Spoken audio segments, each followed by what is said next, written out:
तो आपको पता लगेगा कि कांग्रेस पार्टी सिर्फ एक पार्टी नहीं है। कांग्रेस पार्टी एक विचारधारा है, हजारों साल पुरानी विचारधारा है, और यह विचारधारा हिंदुस्तान की हर जनता के दिल के अंदर विचारधारा बैठी हुई है। हम महिलाओं की बात करते हैं, और हमसे पहले महाराष्ट्र में महिलाओं को शक्ति दी गई। विनोबा भावे जी ने महिलाओं की लड़ाई लड़ी थी। चुनाव का समय है,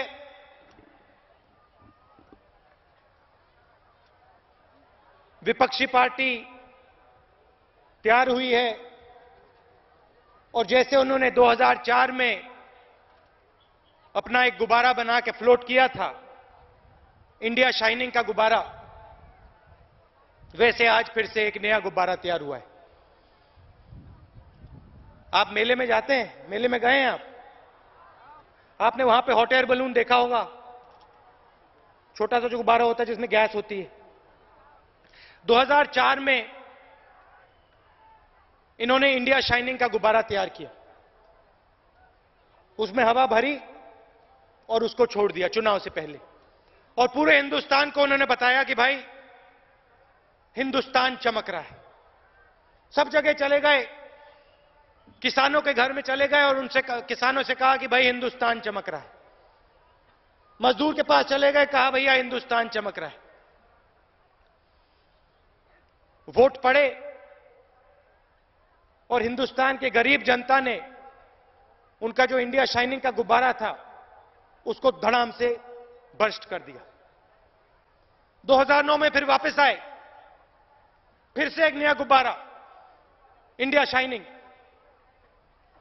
और फिर से 2009 में आपने गरीब जनता ने गुब्बारे को फोड़ा, और अब एक नया गुब्बारा आया है।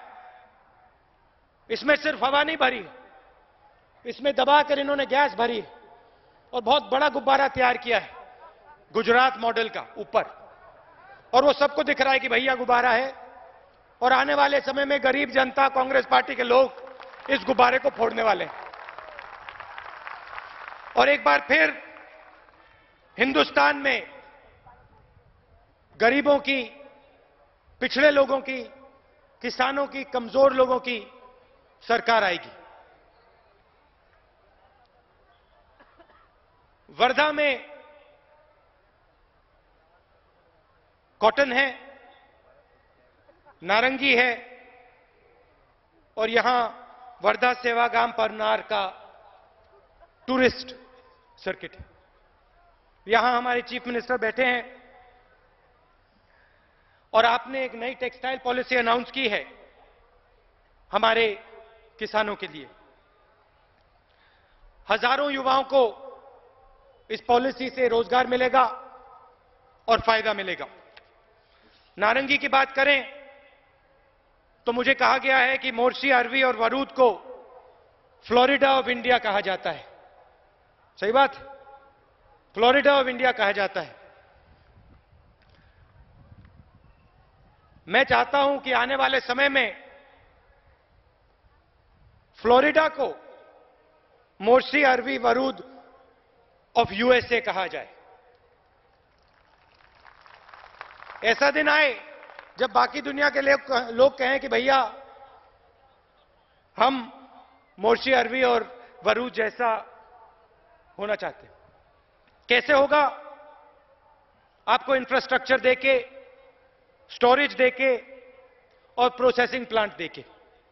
और मैं जानता हूं यहां आपकी एक मांग है फ्रेट वैगन जो वरूद बसावल ट्रेन रूट पे लगे, और हमारी पूरी कोशिश होगी कि ये आपकी मांग पूरी हो। जो वर्धा और सेवाग्राम पवनर का टूरिस्ट सर्किट है, इसको टूरिस्ट अट्रैक्शन सेंटर डेवलप किया जा सकता है, और 490 करोड़ रुपए का एक प्रोजेक्ट गांधी फॉर टुमारो यहां लागू किया जा रहा है। देखिए, मैंने गरीबों की सरकार की बात की। पिछले 10 सालों में यूपीए सरकार ने गरीबों के लिए काम किया और गरीबों के पैरों के नीचे एक अधिकार की फर्श तैयार की। मनरेगा जो आज पूरे हिंदुस्तान में लोगों को रोजगार देता है, महाराष्ट्र में पैदा हुआ था यह प्रोग्राम और इसको हमने पूरे हिंदुस्तान में लागू किया। करोड़ों लोगों को इसका फायदा मिलता है। भोजन के अधिकार, करोड़ों लोगों को हमने भोजन की गारंटी दी है।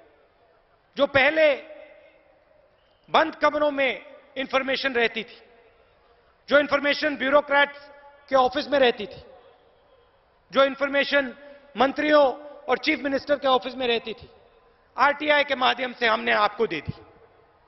विपक्ष भ्रष्टाचार की बात करता है। सबसे बड़ा हथियार भ्रष्टाचार के खिलाफ राइट टू इंफॉर्मेशन, कि हमने आप सबको अधिकार दिया कि आप अपनी सरकार के बारे में कोई भी सवाल पूछना चाहते हो आप पूछ सकते हो। जमीनी अधिकरण बिल लाए, आदिवासी बिल हम लाए और इससे क्या हुआ?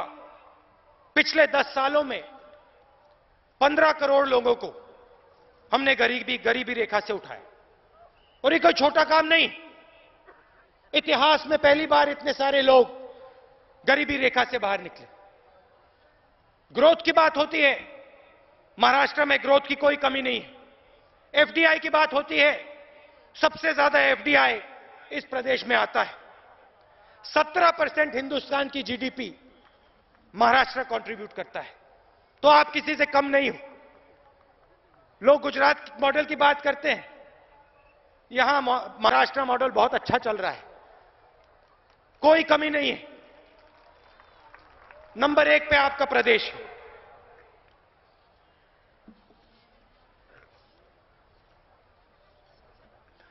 किसानों की थोड़ी बात करना चाहता हूं।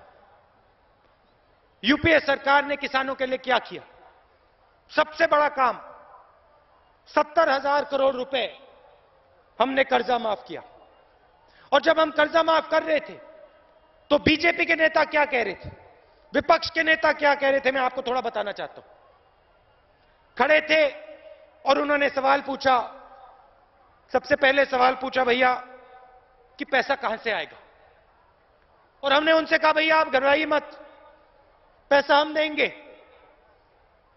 फिर उनके नेताओं ने कहा देखिए कांग्रेस पार्टी पैसा जाया कर रही। जब किसानों को पैसा दिया जाता है, जब किसानों को फायदा दिया जाता है तो पैसा जाया होता है। जमीनी अधिकरण बिल हम लाए, भट्टा परसोल में लड़ाई लड़े, न्यामगिरी में लड़ाई लड़े। हमने सिर्फ एक सवाल पूछा, अगर अमीर व्यक्ति जमीन मार्केट रेट पे बेच सकता है तो क्यों ना यह हक किसान को दिया जाए? तो ये गलत सवाल नहीं है, बिल्कुल सही सवाल है। आप रोज पसीना देते हो, खून देते हो, पूरे हिंदुस्तान को आप भोजन देते हो, और हमने ये सवाल पूछा और बीजेपी के नेताओं ने, विपक्ष के नेताओं ने क्या कहा? खड़े हो गए, बिल को रोकने की कोशिश की, स्टैंडिंग कमेटी में बिल को रोका, उनके एमपी को ऑर्डर दिया कि भैया इसको आप आगे मत बढ़ने दीजिए। 2 साल लगे हमें, पार्लियामेंट के बंद कमरों में हम लड़ते रहे और अंत में किसानों की जीत हुई, आपकी जीत हुई, जमीनी अधिकरण बिल पास हुआ और आज किसान की जमीन नहीं छीनी जा सकती है और आपको 4 गुना कॉम्पनसेशन मार्केट रेट से 4 गुना ज्यादा मिलता है। किसकी देन है? कांग्रेस पार्टी ने यह काम किया। कैसे किया? आपकी मदद से किया। आपने जो हमें समर्थन दिया, आप जो हमारे पीछे खड़े रहे, मजबूती से खड़े रहे, जो आप खड़े रहते हो। एफडीआई की बात हुई, हमने उसको आगे बढ़ाया। विपक्ष के लोग खड़े हो गए, नहीं भाई नहीं होना चाहिए।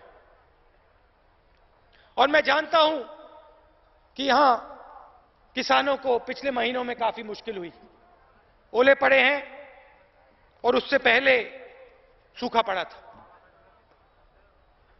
सेंट्रल गवर्नमेंट ने 800 करोड़ रुपए का आपके लिए एक पैकेज अनाउंस किया है जो ओले पड़े थे उसके कॉम्पेंसेशन के लिए, और जो सूखा पड़ता है उसके लिए चीफ मिनिस्टर लड़े हैं और दो बड़े बड़े काम किए हैं। एक 250 लाख हेक्टेयर का इंटीग्रेटेड वाटरशेड मैनेजमेंट प्रोग्राम और दूसरा 20,000 करोड़ रुपए का ड्राई लैंड एग्रीकल्चरल मिशन